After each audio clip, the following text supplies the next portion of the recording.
大家好，欢迎收听掌灯静读。拍婚纱照那天，宋野为了自杀未遂的初恋抛下了我。店员尴尬站在一旁，小心翼翼问我：程小姐，婚纱照要改到下次约吗？低头看着刚刚收到的挑衅短信，我终于释然，不用了，麻烦扣掉违约金，给我退款吧。宋野从始至终都不知道，我愿意嫁给他，全凭当初签的那份协议。如今他顺利找到真爱，我这个工具人也该退场了。和宋野拍婚纱照那天，刚好是我生日，我们说好拍完一起回老宅吃饭。可拍摄过半，他手机就响个不停。我有些疑惑，身边亲朋好友都知道我们今天拍结婚照，应该不会打扰。怎么了？见宋野焦急的模样，我忍不住问他，是公司那边有急事吗？如果特别要紧，你可以先去忙。近2年他接手家族企业，还没完全站稳脚跟，许多应急事是推不掉的，我也可以理解。宋野掐灭手机，勉强露出一抹笑，没事，推销电话。我愣了愣，没再多说，跟着工作人员去换主纱。可第2次开拍，宋野特别不在状态。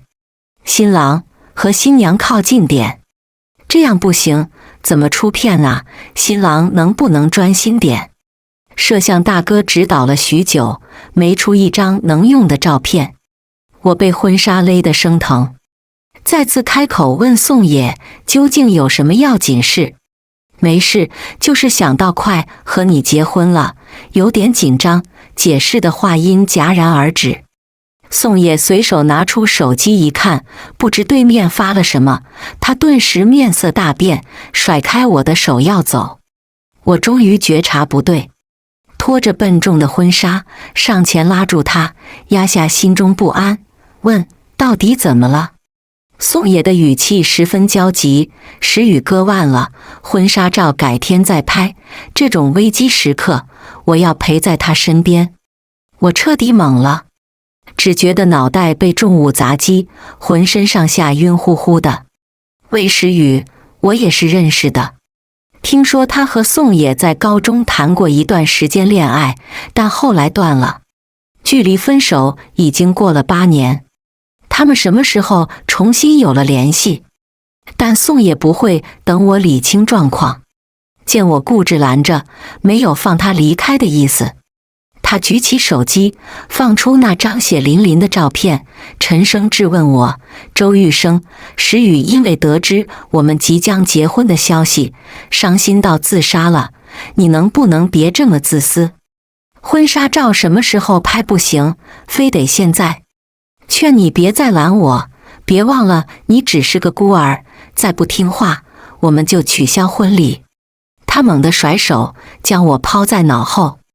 为了拍婚纱照，我今天穿着8厘米高跟鞋，被宋野用重力猛地一推，一时没站稳脚跟，脚立马崴了。脚踝处传来阵阵剧痛，我只下意识捂住胸口，脑中萦绕着宋野那句别忘了你只是个孤儿。原来爱人真的知道扎你哪里最痛。我突然觉得反胃，5脏6腑绞碎般的疼痛阵阵袭来，没忍住撑得干呕，胃部痉挛涌动，却吐不出来东西。工作人员回过神，赶忙来扶我。小姑娘年纪不大，大概是第1次遇见新郎抛下新娘的场面，边扶边小心翼翼问我：周小姐，既然您先生有急事，那照片改到下次拍吧。我勉强撑起身，刚想让他帮忙重新安排时间，手机就响了，点开看，发现是魏时雨的消息，简简单单，没有只言片语，只是一段视频。画面中穿着定制西装的男人面露柔情，手中拿着一把刀，正在削苹果。一阵掀被子的声音后，我听到女孩撒娇般的抱怨：爷爷，你怎么突然来了？你今天拍婚纱照，为了我毁约，玉生姐姐肯定会生气。宋野笑了，放下削到一半的苹果，揉了揉他的头，推迟拍婚纱照而已。我毁约周玉生也不是一次两次了，他之前没闹过，这次怎么会突然和我置气？你照顾好自己就行，别再做傻事。你都不知道，看见那张照片的时候，我快被你吓死了。魏时雨松了口气，他拍了拍自己胸口，无奈道：那就好，那就好，我就怕你们因为我闹矛盾。安静几秒后，他又悄声问：宋野，如果，我是说如果没有玉生姐出现的话，你会和我复合，会娶我吗？宋野的笑容消失了，他垂下眸，似乎是在认真想这件事。我心脏随着他的沉默砰砰跳了起来。宋野哥，心脏猛地骤停。我攥紧手机，下一秒听到宋野坚定的回答：会。视频到这里就结束了，可我心中掀起的惊涛巨浪才刚刚开始。我掏出手机，开始给宋野打电话，一个、两个都没接。第三通，他直接挂了。您好，您所拨打的电话正在通话中。我突然泄了所有力气，就像一个突然漏了气的气球，一点点失去里面的空气，最后外面那层塑料膜变得扁扁的，掉在地上。这一刻，我突然释怀了。最初和宋野在一起，是因为我和宋家长辈签过一个合同。只是我在这过程中越来越爱宋野，一直到今日订婚。如果我今天忍下，我们大概会结婚生子，像大部分夫妻一样草草过完一生。可是我不想忍了。魏时雨回国后，他回家越来越晚，西装外套总有栀子花香味。和宋野这段关系，他从不是主导者。那份协议限制我多年，现在早已经束缚不了我了。我不想一辈子守着一个三心二意的男人，被虐身虐心后，等他回心转意。于是我站直身体，笑着对工作人员说：麻烦扣掉违约金，给我退款吧。小姑娘有些愕然，但还是应了声好。很快，退款就回到了我的银行卡。扣掉违约金，刚好4个8，算是好寓意。我换下那套漂亮的婚纱，一瘸一拐往外走。正值高峰期，等了半小时我才打到车。用尽商人的话去说，都没想能不能收得回呀。车内音响放着网上热歌，摸到面颊落下的2行泪水，我才发现自己没有表面那么云淡风轻。也是，谁能面对这样的事而不心痛流泪？我不喜欢现在的宋野，但没人会讨厌年少时的宋野。和宋野认识那天是我最狼狈的时候，大概是身体没能得到足够的营养。我第一次来姨妈是高1，经历过的女孩子应该都懂。在学校里，许多人都把姨妈这个词当作羞耻不可见人的。换姨妈巾要小心翼翼藏在袖口，借姨妈巾都是生若细纹的去药。上过生理课，我知道自己身体是什么情况，向班里女生一个一个借。可是没有人带，学校规定课间不能去小卖部，班主任也不给批假。我没办法，硬是做到中午最后1节课下课，才匆匆下楼准备去买。正值饭点，楼梯拥挤，我前面是4个女生，她们4个手牵着手，像一堵围墙一样拦着，叽叽喳喳聊天，走路慢还不让别人弯道超车。我又痛又承受着那异样的感觉，实在没办法，小声问前面的女生能不能让让。这一问就出事了，所有人的目光都聚集在我身上。身后有人惊呼：他裤子后面有血！前面的女生和同伴捂肚子狂笑，他们上下打量我，不怀好意问：“不是吧？你连姨妈巾都买不起？你怎么说话的？没准不是姨妈，看她那副样子，别怕是早恋。我从没这样难堪过。”呆愣在原地，不知如何是好。宋野就是这时候出现的，他把那些人赶走，帮我买了姨妈巾，还买了红糖。那年他年轻耀眼又温暖，在这种背景下，我喜欢上他也算寻常。只是我没想到他会和我告白，更没想到宋野的长辈会找到我。起初，我和他妈妈的交谈并不愉快。衣着时尚的妇人十分不屑：“小姑娘，别妄想嫁入豪门这种美梦了。你以为我儿子是真心喜欢你？”用现在的话来说，那会的我就像豪门小说中的坚韧小白花。我不仅拒绝了他妈妈要为我转学的提议，还拒绝了50万。他妈妈终于对我起了些兴趣，难怪他那么喜欢你，真是最像他的那一个了。当天我才得知，宋野有个白月光，不是收了宋家好处出国留学的魏时雨，是一个根本不知道名字的女孩。她为救宋野坠海，从此失去音讯，大概是死了。那时候我真的很幼稚，天真以为自己能代替那个女孩和魏时雨，成为宋野的全世界。于是我和他母亲签了一份协议，我帮宋野辅导功课，帮他逐渐走出曾经的伤痛。作为交换，他母亲会给我一些钱，作为给爸爸看病的费用。这一晃就过去8年，我低头看着手机屏保，止不住唏嘘。最终，我没有成为宋野的全世界，也没有那么爱他了。出租车到达目的地，这时宋野才给我打来电话。我摁灭，那头又打来几次。我嫌烦，索性关机，给自己买了蛋糕，草草过完生日，洗澡上床睡觉。隔天睡醒开机，发现宋野连续给我打了8个电话。后来确认我不会接，他转而给我发了一长串微信：“玉生，我今天很累，你能不能别和我置气了？婚纱照能比一条人命重要吗？大不了改天再拍就是了。我给你请最好的摄影师来，行了吧？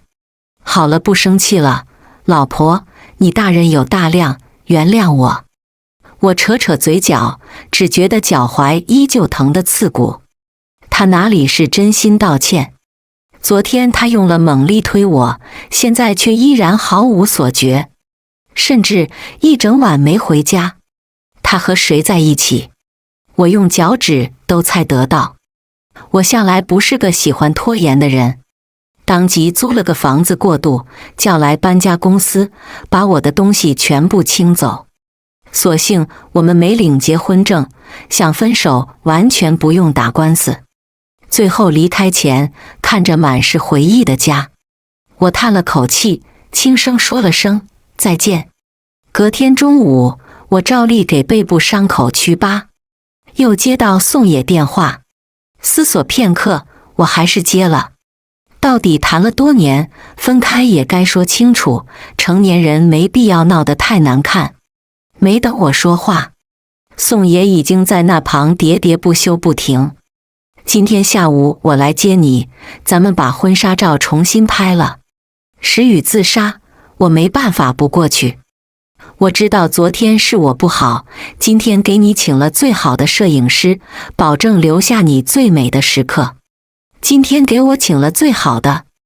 我第一次觉得宋野的做法是如此荒谬。我们商议结婚事宜已经很久了，他以公司忙碌为由，把一切交给我做主。我没渠道，能请到最好的团队就是昨天的，他还嫌弃过。但那时他从没说过要帮我解决。如今他发现自己做错事了，才把本应该给我的赔给我。可是我已经不需要了。电话那旁很安静，只有轻轻的呼吸声，似乎在等答复。我深吸一口气，告诉他：“你退掉吧，我们分手。”宋野瞬间大怒，他猛地提高音量，愤然质问：“你他妈有必要吗？我已经低头认错了，你还要我怎么做？不作不矫情会死。周玉生，是不是我对你太好了，才让你这样恃宠而骄？石宇差点就死了，我和他根本没什么，你一点容人之量都没有吗？随你吧，我真的很累。”我疲惫说完，挂断了电话。不管他如何想，我是真的想分开了。那天提的分手不了了之，我和宋野整整冷战1周，各不相让。直到这天，备忘录提醒我，每月去老宅的时间到了。沉思片刻，我还是决定去一趟。当年对于的爸爸病情，哪怕我日夜兼职，但那点钱完全是杯水车薪。若非宋野母亲给的钱，爸爸估计撑不了那么久。我到老宅的时候，宋野的车已经停在楼下了。家里氛围很好，魏时雨坐在沙发上，和宋野外婆手拉着手聊天。看见我，外婆立马冷脸，就差把晦气写脸上了。反倒是魏时雨，她大大方方起身，接过我手里的包，俨然一副女主人姿态：“玉生姐你来了。野哥在楼上忙工作，等会就能吃饭了。”我愣了愣，轻轻点头。从某种角度来说，我还要感谢他，他帮我认清宋野的真面目。他帮我完成合同中的，让宋野不再为那个死去的女孩伤神。毕竟宋野现在的目光全在魏时雨身上。宋野处理完公司事务，下楼路过我时，冷哼了一声。他不和我说话，坐在沙发上，浑身释放着低气压。在一起这么多年，我对他也还算了解。一般这个时候，他是等着我去哄。哄好了，他就会哼哼唧唧扑进我怀里，像只小狗一样撒娇。我就知道老婆最爱我。但现在我们只差正式分手，没必要去哄了。我沉默地坐在沙发另一侧，余光看见宋野周身气压越来越低，却毫无动作。吃饭时，我夹起一小块甲鱼，突然怔住了。这个龟壳的纹路十分像欢欢。今天的饭是魏时雨做的。我下意识抬头望去，撞上他挑衅的目光。他嘴角勾起一抹玩味的笑，语气却十分亲昵：“玉生姐，你喜欢吃甲鱼吗？”我第一次做不敢，还是野哥帮我切的。其实这只乌龟摆在家里鱼缸也挺好看的，听说养了很多年，但是我好奇味道，就拿来做了。你喜欢就多吃点。听到这话，我只觉得浑身血液上冲，怒气到了顶峰。老宅浴缸里只有一只乌龟，就是欢欢。欢欢是爸爸留下来的唯一遗物。爸爸之前出过一场严重车祸，从此以后他智商回到5岁，每天都是笑嘻嘻的。我坚持不懈想要带爸爸康复，可就在治疗略有成效时，爸爸再次出了车祸。他蹦蹦跳跳走在斑马线上，被一辆超速酒驾的车迎面撞上，当场死亡。我赶去的时候，他手里还死死攥着那根蓝莓味棒棒糖。多年来，爸爸完全是凭本能爱我，他什么都不知道了，只记得我叫玉玉，记得小时候的我最爱吃糖，记得我喜欢蓝色，最爱吃蓝莓。后来我为他下葬，回到家里收拾，发现除了几件衣物，他留下的只有一只乌龟。说来好笑，去认尸时我没哭，给爸爸下葬时我没哭，但回到家看着他留下的那颗棒棒糖与薄薄衣物，我在家哭了个彻底。我用了3天振作起来，心里想，乌龟寿命很长，或许欢欢能陪我到垂垂老矣。可现在一切都毁了。我猛地起身，目眦欲裂，看着一脸无辜的魏时雨。你是故意的？去你妈！茶味弄得够掩盖屎味了。我气到不能自已。他要男人，拿去就是。可他千不该万不该，动了爸爸留下的东西。砰砰砰！我上前死死揪住他的头发，硬是扯着他在餐桌上对欢欢磕了3个头。旋即趁所有人没反应过来，一手大力扯着他的头发往外走。我要他给爸爸道歉，我要带他去爸爸的墓地好好跪着。可是才到门口就被宋野拦住。成年男女力量悬殊，我比不过他。野哥，我真的不知道那是玉生姐养的，他怎么问都不问就打我。魏时雨被救下，双眼红肿看着我，真的对不起呀，我不是故意的。我粗喘着气，还想上前扇他巴掌。他捂着脸，我不可置信，宋野，你帮他。宋野疲惫地揉了揉眉心，劝道：抱歉，是我一时过急。可时雨也不是故意的，他是客人，你让他不行吗？我简直不敢相信自己的耳朵。宋野，你别忘了当初你对我说过什么。宋野愣住了。我知道他绝对回想起那天，爸爸刚过世那会，我情绪很差，吃不下饭。是他宋野每天寸步不离守着我，求我吃下一口，甚至陪我到爸爸墓前给爸爸磕头，十分认真地发誓自己这一生绝对会照顾好我。可现在他不仅没照顾好我，还害得欢欢被魏时雨炖了。我可没忘刚刚魏时雨说的，他不敢下刀，是宋野帮忙。魏时雨不知道，那他呢？他绝对知道。甚至欢欢起初在家里由我亲手照顾，是他磨了我小半个月，对我说奶奶喜欢就带来2天，我才勉强答应。啪啪，我抬手狠狠给了宋野2巴掌。他反过来攥紧我的手，皱紧眉头，打也打了，闹够了吧？一只乌龟而已，改天我带你去买只更好的。再闹就过分了，你别像个泼妇一样。野哥，真的很对不起，我不是故意的。魏时雨面色苍白如纸，语带哭腔道：我和玉生姐无冤无仇，怎么会故意这样呢？如果你们都不信我，那我去死好了。他说着就要往桌角撞，被宋野拦下。我气得不行，他装这副白莲花模样给谁看？还想再骂，又被打断。好了，宋野母亲叹了口气，换我，玉生，你跟我来。我努力平息情绪，跟着宋母上楼。这笔账我早晚会讨回来。把书房的门关上，我们好好聊聊。我依言照做，转身却发现宋母猛地起身。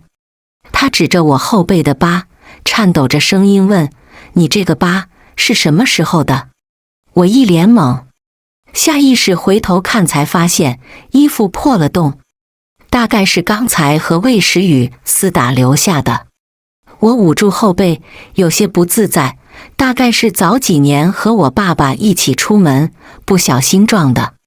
宋母欲言又止，可我等不及了，率先问他：阿姨，之前签的那份合同是不是算我履行了？见他重重点头，我才安心。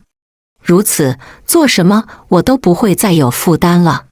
没等我再开口，宋野突然夺门而入，满脸不可置信。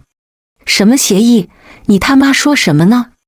我始终面无表情，却见宋野突然睁大眼睛。他颤抖着手想来触碰我背后的疤。玉生，你啊，好痛！2道声音同时响起。宋野瞬间收回手，准备下楼去看魏时雨的状况。离开前，他神色复杂望着我，半晌才吐出一句：“晚上回家，我们聊聊。”路上，我订下次日一早飞往云市的机票。回忆宋家母子对我身后疤痕的反应，我想了想，还是回了曾经和宋野的家。可是哭坐一整晚，他始终没回来。我抬头看着发亮的灯，干涩的眼球被刺得生疼。莫名想起大一那会，大概是热恋期恃宠而骄，我总是想吃城南的烧饼，城北的小面。宋野有求必应，总会在第一时间带回来给我。记得有一次冬天，他苦着脸对我说：“宝宝，外面太冷了，我们不吃好不好？”我遗憾点头。可等晚上宋野回家，他不仅带了我想吃的食物，还带了一束玫瑰和冰糖草莓。我悠悠叹了口气。年少的宋野浑身散发着少年气，正是因为那时的他太过惊艳，从而让我这么多年苦苦坚持。凌晨2点，我不耐烦了，打电话给宋野，没接。第2通接了，电话那旁是女孩娇俏的声音：“玉生姐，抱歉啊，野哥在洗澡呢，有什么话要不我替你转达。不过你应该也没什么要紧事吧？换做我家结婚，爸爸妈妈一定会事事过问，但你没爹没妈，这不见到野哥这个条件好的就嫁了。姐姐，讲真的，你也要反思一下自己呢。为什么野哥事事以我为先？你爸爸留下的遗物，在他眼里也只是个不值钱、能逗我开心的畜生。”愤怒至极，我被逗笑，低头看着自己新做的、准备结婚用的美甲，笑吟吟反问他：“那你呢？是你爸妈没教你好的，所以现在教你插足他人感情，做社会人人喊打的小三？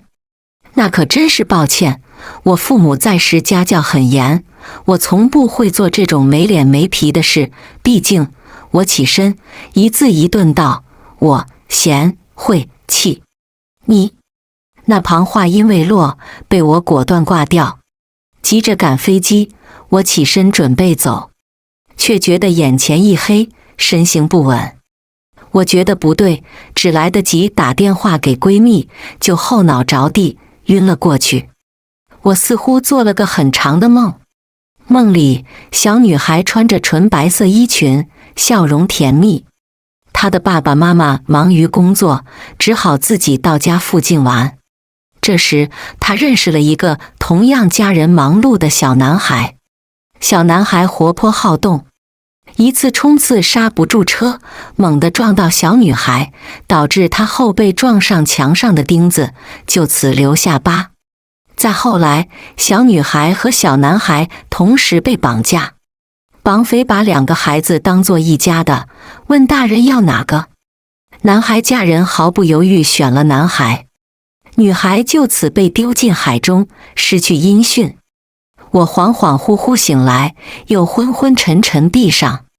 原来我就是那个女孩，落水后被农村一户人家所救，交给派出所。可回家时，父母为了寻我耗尽家产，妈妈伤心欲绝，因此丧命，只剩下爸爸。可命不眷我，爸爸也很快出了车祸，成了痴傻玉生。你醒了。缓缓睁眼，发现宋野就在床边，他满脸歉意，伸出手想来拉我。抱歉，公司出了急事，我忘记告诉你了。我面无表情看着他，避开了。这演技真拙劣呀！他甚至不去看一下手机通话记录，就这样来骗我。原来以前的我这么好骗。我深吸一口气，只觉得肚子不舒服。没事的话，请你出去吧。宋野皱起眉，有些不耐烦了。周玉生，你究竟要我怎么做？我不需要你怎么做，只希望你滚。你是在欲擒故纵吧？宋野起身，像是想到了什么，对我冷笑。那份协议我看了，你从始至终不就是为了钱？高中就是个拜金女，现在也是为了拿捏住我吧？他自以为拿捏住我，转身出了病房，只留下句别太过了。这次我不计较，等你养好了，我们再补拍婚纱照。没有了，没有婚纱照了。我将头转向一边，只觉得自己从未如此疲惫过。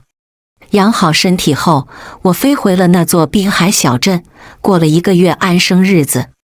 但很快就被宋爷找上门，他拿着薄薄几张纸，双目猩红，咬着牙道：“周玉生，你真行，怀孕了，居然不告诉我。”我下意识后退一步。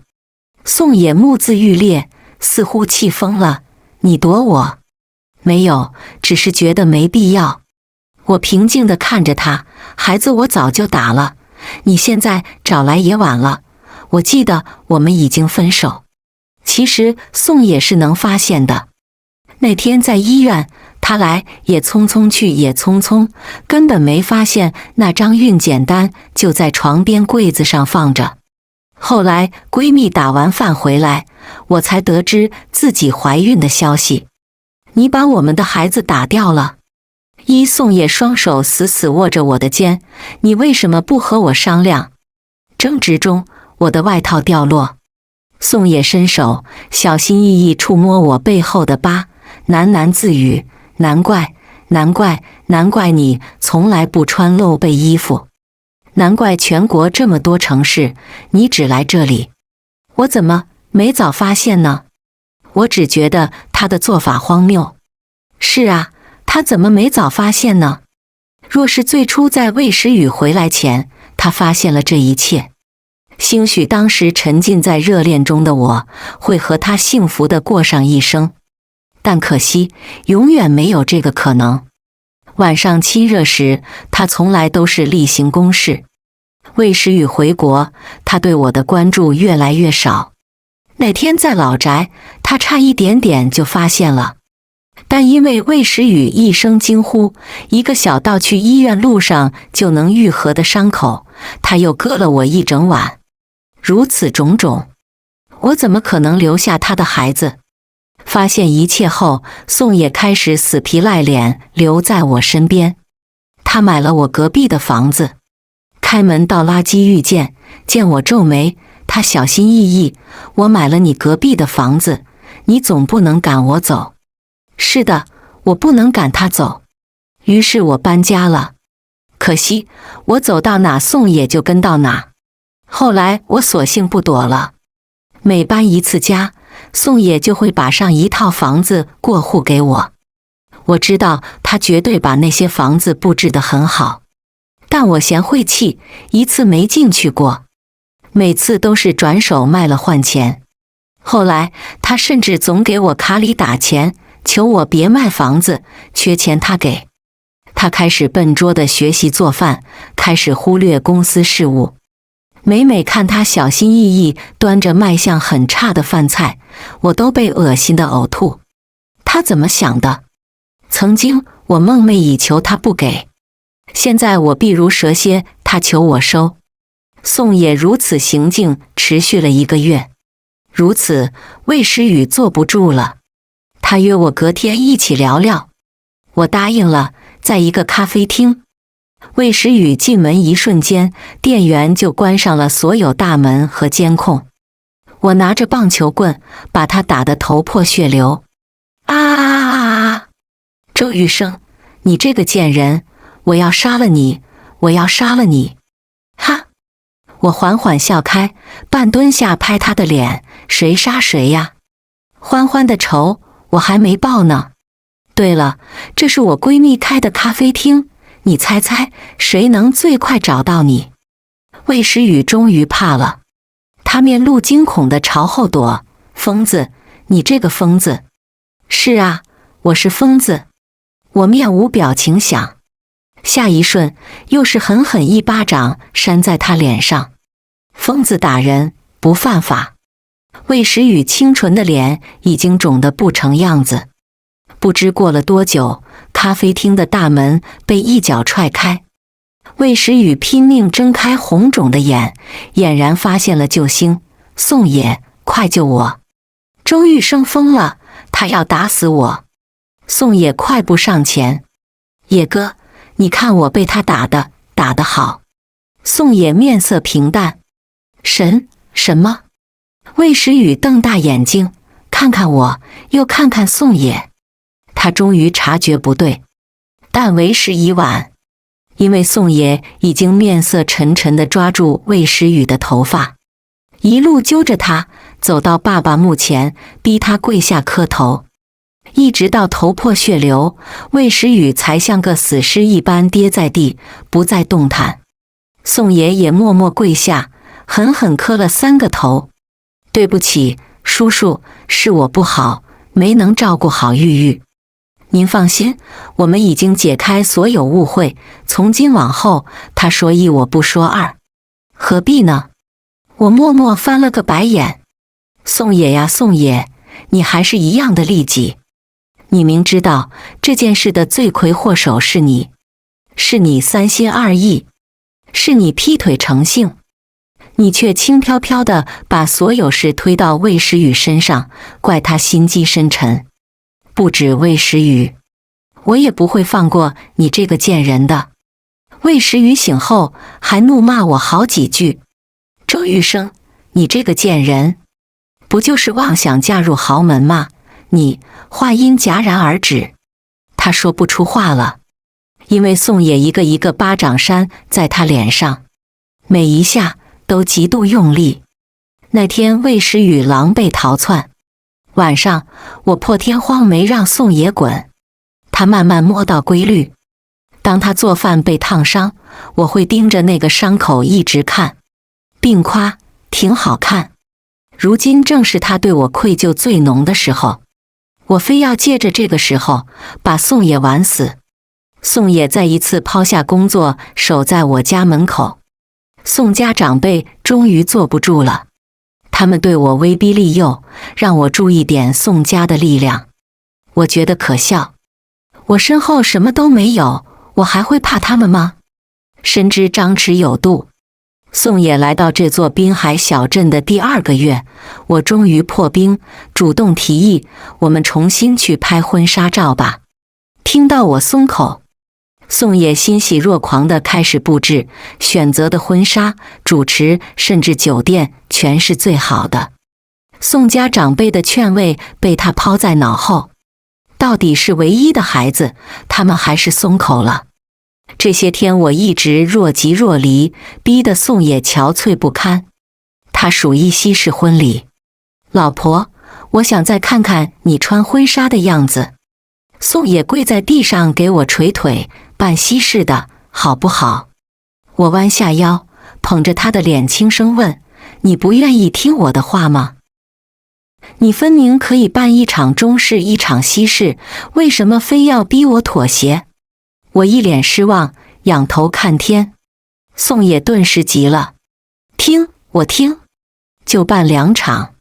1个月后，婚礼现场十分隆重，宋野果然做到了口中说的，婚礼实时直播，主持是最好的，礼服是最漂亮的，就连手捧花也从曾经我挑选的100元换成1000元。他可真在意这场婚礼呀。盼盼抱着手臂在我身旁冷嘲，我笑了，区别很大，对吧？还要多谢你那天及时把我送去医院。这有什么？盼盼摆摆手，我准备去排练递戒指了。很快婚礼开始，当盼盼把新娘的手交给宋野时，现场音乐突然变换，温情的中式音乐被换成大悲咒。身后封面精致的大荧幕也一度变换，最后大屏上定格着几个鲜红大字：婊子配狗，天长地久。宋野终于觉察不对，他下意识伸手掀开新娘的盖头，却发现新娘被换成了魏时雨。婚礼现场乱成一团，因为是实时直播，还买了热搜，这下直播间里的人数多到惊人。我低头掏出手机看了看弹幕，挖去，什么情况？这婚礼现场发生了什么？是这个新娘插足别人感情，然后被报复了？我乐个人间爽文，盼盼指着一条弹幕笑得不行，哈哈哈哈！有条弹幕说你还不够狠，就应该往狗男女身上泼粪。我不置可否挑眉。下一瞬，在盼盼震惊的目光下，台上的天花板忽然倒塌，巨量粪水淅淅沥沥倒在两人身上。看着直播间日渐上涨的热度，我十分满意。这下他们是真完了。此次始行婚礼一度闹上热搜第一。婚礼结束后，宋家人开始问责，但无论怎么问，都只能得到天花板年久失修，清理师傅一时不慎，不小心把装着黄金的推车弄翻。于是宋家又开始问责现场，但无论怎么问，都只能得到大屏被入侵，并非工作人员做的。听说宋家费力想要压下这等丑闻，但商场哪有不竞争的呢？竞争对手们推波助澜，宋家想压都压不下，最后只能任舆论发酵，营销号纷纷转发，热度更甚。大仇得报，我十分痛快。半个月后，宋野才十分狼狈地找到我。如今他在全网出名，人送外号是新郎，也算是个网红了。你满意了吧？宋野粗喘着气，闹够了就和我去领证。我捧腹大笑，笑够了才歪头看他，屎壳郎，还有谁愿意嫁给你呀？你不会真以为我对你还有感情吧？过去无数次等待，无数次冷眼，我早就受够了，怎么可能还和他复合？你耍我？宋野终于回过神，明白一切，但可惜为时已晚。他指着我的手哆嗦个不停，最后眼睛一白，晕了过去。我好心帮他叫了救护车。听说他在醒来时因为受到刺激，脑部受损。宋家的未来算是彻底完了。宋野出事1周后，我意外又接到魏时雨打来的电话。电话那旁，他语调很厉：“周玉生，你以为你真的能笑到最后吗？”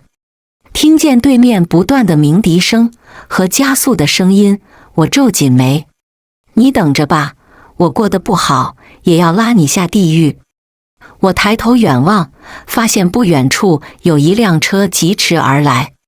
那个开车过来的是你？是啊，魏诗雨笑得疯狂。我们一起死，我们一起下地狱吧。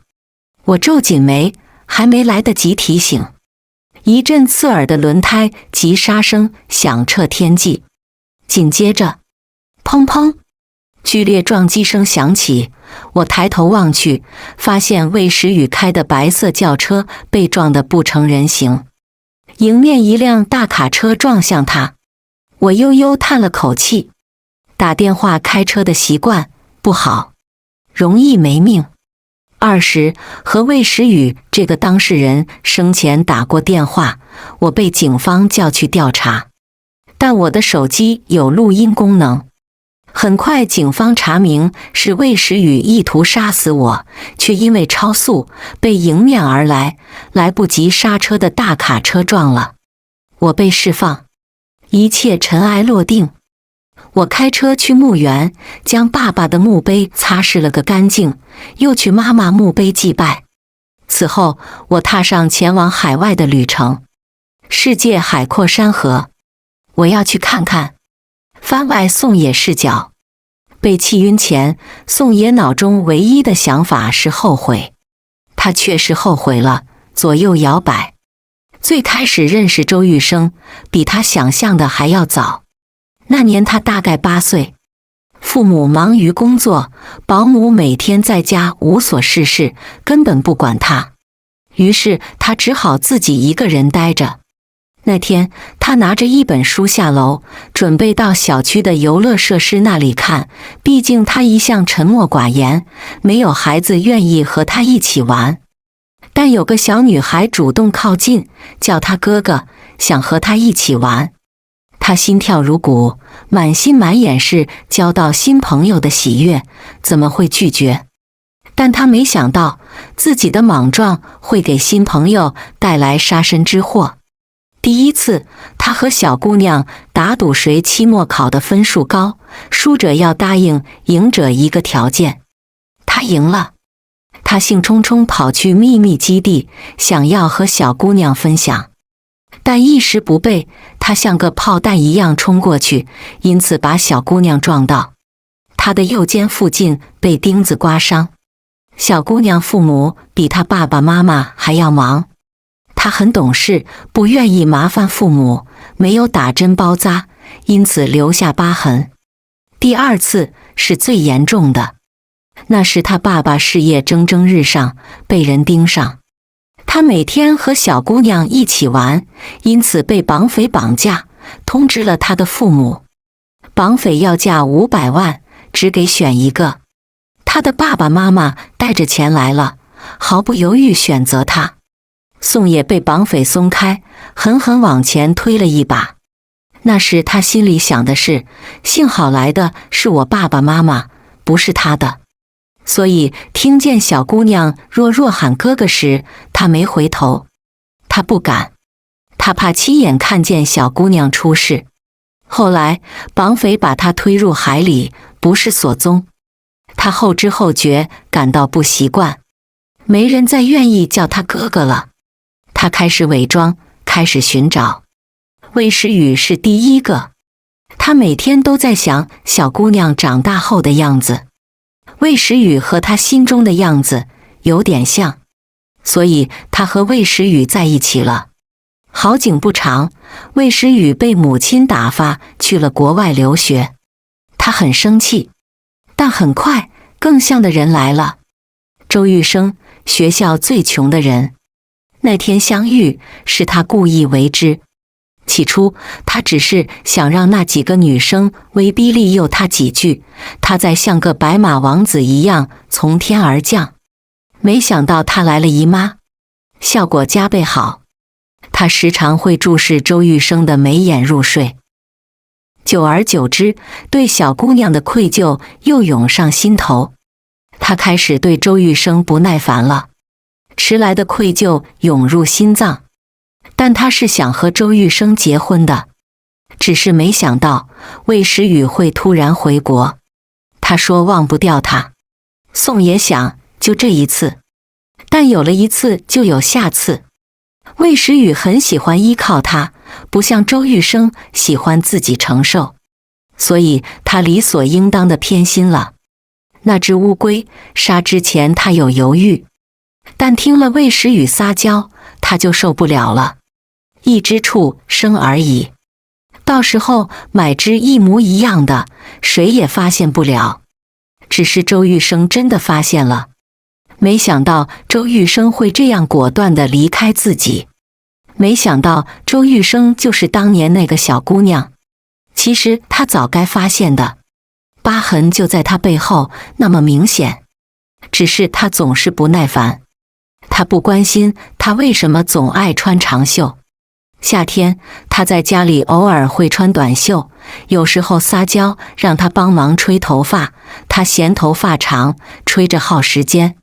晚上情事他也总是应付，因为他觉得会对不起当年那个小姑娘。